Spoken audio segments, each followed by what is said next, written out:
চট্টগ্রামের সীতাকুণ্ড বাইপাস সংলগ্ন TNT সড়কের পাশে নিমিষে পুরো ছায় বেশ কয়েকটি দোকান।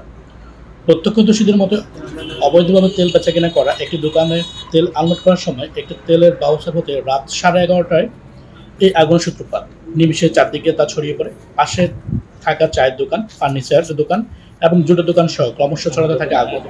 ওয়াজেদ এন্টারপ্রাইজ, নবী এন্টারপ্রাইজ ও কামাল এন্টারপ্রাইজ এর ব্যাপক ক্ষয়ক্ষতি সাধন হয়েছে। কুমিরা ফায়ার সার্ভিসের 2টি ইউনিট আগুন নেভানোর জন্য কাজ করে। আগুনে কোনো হতাহত না হলেও ব্যবসায়ীদের ক্ষতির পরিমাণ প্রায় কোটি টাকার কাছাকাছি। আনোয়ার হোসেন রকি, চট্টগ্রাম প্রতিনিধি।